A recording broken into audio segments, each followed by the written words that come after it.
What's up, everybody? Christian Fowler here with Bluff City Media. And if you see Kenny, you know that it's a breaking news podcast. It's a little bit of a different breaking news, no commits or anything like that.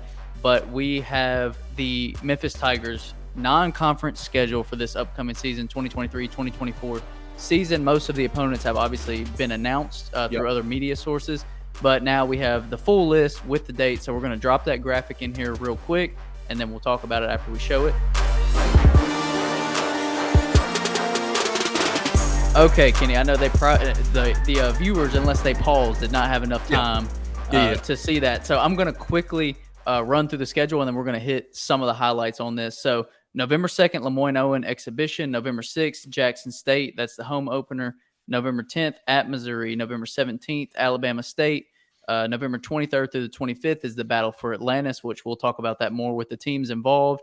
December 2nd, at Ole Miss. December 6th, at VCU. December 10th at A&M, December 16th, Clemson at home, December 19th, Virginia at home, December 23rd, Vanderbilt at home, and December 30th, Austin Peay at home. So that is the 2023-2024 Memphis men's basketball non-conference schedule. Kenny, where do you want to start? We want to start with this Missouri game? Is that where we want to? Let's go straight Missouri. Absolutely. Yeah, so Dennis Gates obviously had an incredible team last year. They made a really good run, and they played very well in the tournament. So they made a lot of noise. They've got some really, really solid talent on that roster. And that game, let me check, is on the road. I think this is a home-and-home series. So what do we think about Dennis Gates and Missouri and Memphis going to play them on the road for really their first big game? Because before that, you got two exhibitions and then Jackson State in the home opener. So they start off pretty hot and heavy with a quality opponent. Yeah, they do. I mean, obviously, anytime if you remember last year's schedule, they went through a gauntlet of SEC schools, and for a lot of Tiger fans and a lot of Tiger pundits, you know, that their success in that 4-game stretch against the SEC kind of really, I think, changed the way that Tiger fans and even those who cover the Tigers viewed how that season was going to go. And, you know, third game into the season, you know, Penny starts it off hot and heavy again. You know, obviously it was announced I think maybe a month ago or 2 months ago that they were going to be starting a home and home series with Missouri. Dennis Gates, as you said, man, hell of a coach, obviously a SEC school.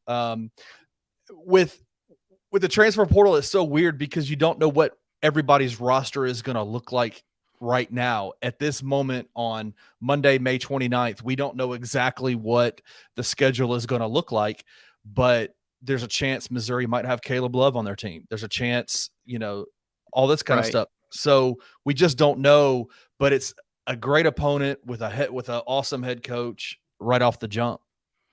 Yeah. And when you look at what they're bringing in the portal right now, they got Jesus Carolero from Campbell, Caleb Grill from Iowa State, Tamar Bates from Indiana, John Tonge from Colorado. So Colorado State, sorry. So they're bringing in, they've got some transfers already. And as you mentioned, you know, Caleb Love, some people have said that one makes sense. Other people have said, we'll see what they do. We'll see if Dennis Gates takes him or how that situation plays out. So Missouri, definitely going to be a good litmus test early in the season to kind of see where you stand. Obviously it's not the end all be all because November 10th in the grand scheme of things really doesn't mean that much, but I think it's good to get a team like that early.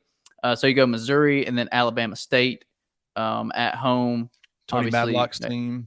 You're right, but expected win there. And then you go battle for Atlantis. And I want to run through this lineup real quick because this is an absolutely stacked tournament. You got Arkansas, Memphis, Michigan, North Carolina, Northern Iowa, Stanford, Texas Tech, and Nova. So Arkansas, obviously incredible last season. Michigan was good as well. North Carolina had a down year after going to the national championship, but are bringing back Armando Bacot. So there's some potential really fun matchups in this. And same thing, this is a big early season test. And that's what Penny has said constantly since coming to Memphis, that early in the season, non-conference play, their opponents matter. And this year with the new look American, they matter even more because we know the competition isn't the same without some of the teams that are leaving, without Houston and Cincinnati gone. And who am I missing? I'm blanking. Houston, UCF. Cincinnati, UCF.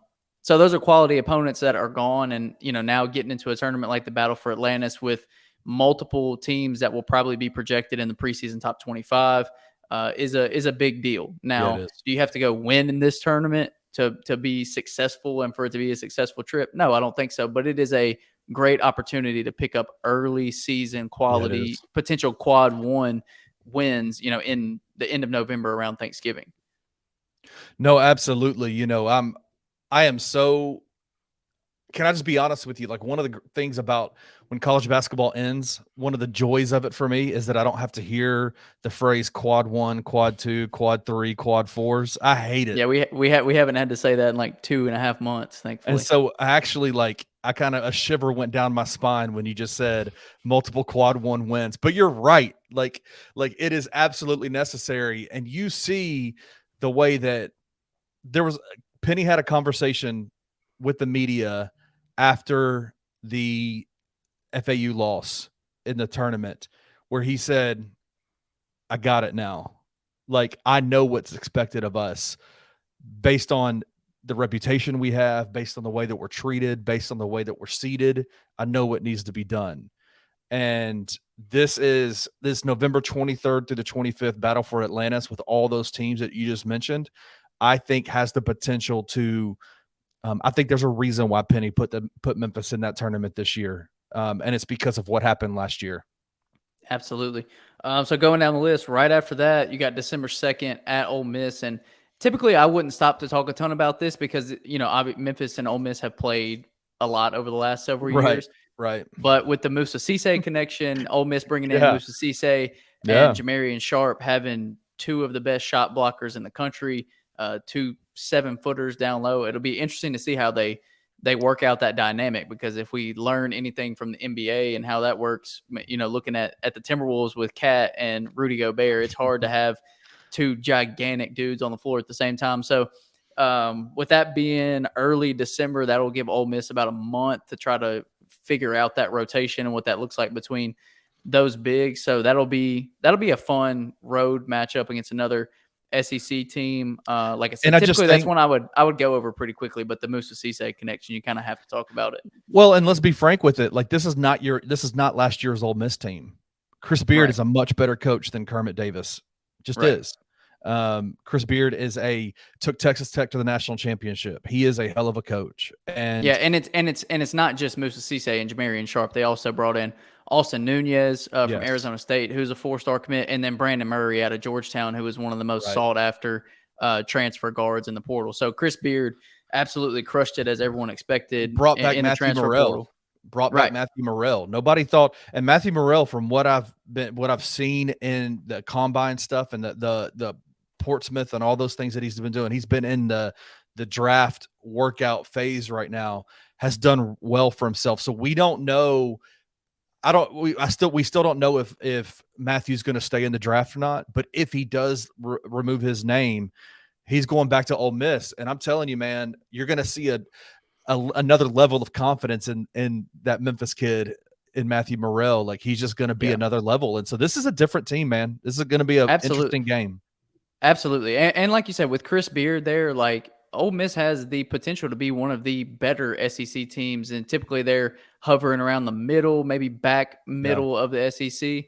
And this year, with the coach that they have, with some of the transfers that they brought in, with some of the guys coming back, like Ole Miss could be a legit opponent this year. And they've played tight games against Memphis. They just weren't the same level of some of the other SEC teams that Memphis is playing, and that could definitely switch this season. Another SEC opponent. This will be the third one, not counting the Battle for Atlantis, because Arkansas is in there and Memphis could potentially play them. Texas A&M, which we felt like last year that was a big springboard game for Memphis. Now, obviously, there was some hills and valleys after that, but that Texas A&M game, they showed a lot of toughness, a lot of grit to win that game. It was ugly, one of the ugliest games they played last year. But yeah, it'll be fun. That's 3 road games in a row: Ole Miss, VCU, A&M. So that's a pretty tough road stretch, especially when you account for how VCU plays defensively, and then you come back 4 days later and play A&M on the road. But third SEC opponent, of the first month and week of the season. So it's very similar to last year. Maybe not as many in a row, but still a lot of quality SEC opponents at the top of that schedule. Right. No, absolutely. I mean, I think the Texas A&M game last year, if we were to at the end of the season, if we were to look back and say what was probably the best win they had all year during that season, during the regular season, more than I think it might have been the Texas A&M game. With the way that Texas A&M played at the end of the Closed year, out the year. closed out the year, they were really, really good. Didn't they? Remind me, how far did they go in the SEC tournament? Texas A&M, were they in the championship? I think you're right. I think they did play in the championship. I might be wrong on, but Texas A&M was one of the better. They might have won the whole damn tournament, honestly, if I remember correctly. No, but I don't think so. But Texas A&M turned out to be a really, really solid win. They went to the final and got smashed by Alabama by 19. But yes, they were in the SEC championship game. 100%. You got Buzz Williams, who is I love the way he coaches. I love the way he strategizes. I love the way he influences games. I think Penny learned some stuff from him during that game. It'll be an interesting game to see. I like that they're going back and forth with each other.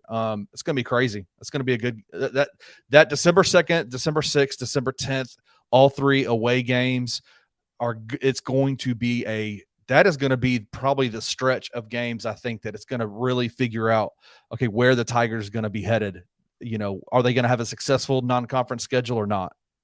Yeah, Kenny. And then right after the Texas A&M game, 6 days later, Clemson will be coming to the FedEx Forum. And I'm not sure if this one's been publicized or announced. I can't remember seeing this one. This has not been. This is not one that I have seen publicly announced. I think this is a new this will be a surprise for most Tiger fans when they see this game.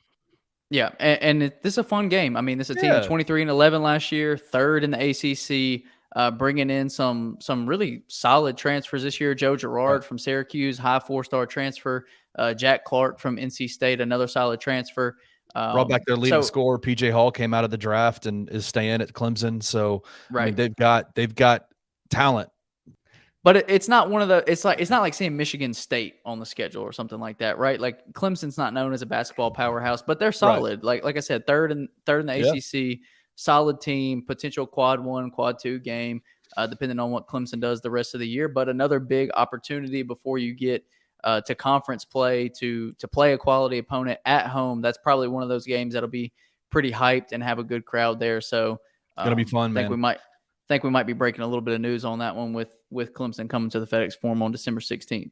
Yeah, I love it, man. I love there is when you could bring in Power 5 conference schools, whatever team you're bringing in, whoever you're bringing in from those Power 5 schools, it's a good look for Memphis all the way around because just names on front of jerseys, those things tend to bring fans out. They tend to engage the fan base. They tend to, this is not your run of the mill non-conference schedule that has a few interesting games sprinkled into a bunch of Austin Peas. You know what I'm saying? Right. Like this is a legit schedule, and Clemson being added to that is such a unique. I'm like I said, I think kind of out of left field. Yeah, it's a little bit of a left field thing. I mean, I'm wondering if in the contract there's a, home and home with the football program as well. Like, are we going to do a basketball, football? I don't think that one's going to happen. But Kenny, speaking of names on the jerseys, this back-to-back home stretch, you got Clemson on December 16th, and then 3 days later you got Virginia coming in. Talk about, basketball powerhouse of schools with names. Like Virginia is one of those. They won – what year did they win national championship? 2018, 2019? So 2019, right? Yeah. I think it was 2019. So not far removed from a championship. Speaking of transfers, they've got a couple coming in as well. Dante Harris, Jordan Minor, Andrew Rode, Jacob Grove. So they've got some guys coming in, 2 top 75 recruits, and Elijah Gertrude and Blake Buchanan. Big loss that they had, though, was Caden Shedrick leaving. And we loved Caden Shedrick. I'm not sure if he's committed anywhere or not. Let's see. Oh, he's still. I know he's in the transfer portal. Texas. He's Texas. Texas. Ooh. Yeah. Oof. Yeah. So he's going to Texas. He will not be there, which favors Memphis, obviously. But we liked him a lot, didn't we? Yeah, we did. We did like Caden Shedrick a lot, but this is another one of those games. Like that 2-game home stretch will probably be like as far as just fans, as just number of fans, that'll probably be the 2 biggest home games of the year. Just looking at, I mean, I would guess so. Maybe FAU after the tournament, that will probably be a pretty sought after ticket. But Clemson and Virginia back to back is really fun. Like I love what Penny did with the schedule. He knows obviously what's in the American now, and that yes, you've got FAU coming in, who's a quality opponent, but you lose some of those. You lose like that 2 to 5, like you lose those quad 2 road games. I guess is the best way to put it. So, I mean, it's and we're not going to sit here and crap on the conference. We've done that enough, and UAB was quality last year, so we'll see what it turns out as. But just on paper is all we can go off of. I love what he did. You look at the schedule. You got, was it 4 SEC teams? Missouri, Ole Miss, A&M, and Vanderbilt. So you got 4 SEC games with a potential, another SEC matchup in the battle for Atlantis with also, nothing but quality teams in there. So this is an absolutely loaded non-con schedule. I mean, really, really, like if you look at it and say, what are the chalk up wins? You've got Jackson State, Alabama State, and Austin Peay. That's it. You've got 3 that's like, okay, those are easy win games. The rest of them are probably going to be close, competitive matchups. And you have to do that. You have to do that in non-conference. If you don't play in the SEC or the ACC or some of these conferences with a ton of high-level basketball schools. So I love the way that the schedule played out. I think that home stretch going into conference play is going to be massive. Clemson, Virginia, Vanderbilt, Austin Peay. If you can win 3 of those games going into conference play, you have to feel really, really good about that. If you beat 2 of the 3 of Clemson, Virginia, and Vanderbilt, I say you feel awesome going into conference play. That gives the team confidence, especially with it being a new team. So big fan of the schedule. I know Penny loves playing top level competition and wants to play top level competition, and that's exactly what this is. I mean, you look at the schedule from November 23rd to December 23rd, that entire calendar month, that is brutality. Yep. That is a juggernaut. I mean, there are no games in there that I would say are definitive wins from November 23rd all the way to December 23rd. And that is and he has stated, I want that. This is what I want. And so I'm telling you, man, this schedule, I love it. I love the strength of it. I think this was to be expected based on his postseason comments that he made. I think this schedule is awesome. That last December 16th, 19th, and 23rd, Clemson, Virginia, Vanderbilt, those games, like just those 3 games, I think, especially after those 3 road games right before that, have a chance to really do some good stuff for the Tigers in that if they can win 2 out of 3 or 3 out of 3.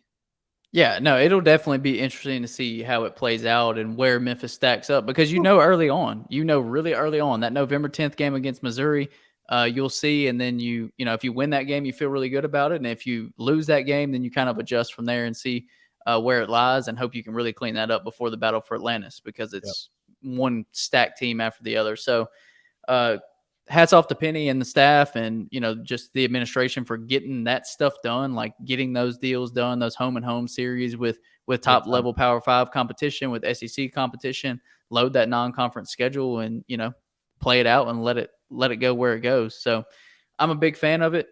Kenny, you got anything else before we wrap this up? No, I'm good, man. All right. We appreciate you guys for joining us. If you're on YouTube, like, subscribe, comment, head over to bluffcitymedia.co. Check out everything we got going over there, and we will see y'all next time.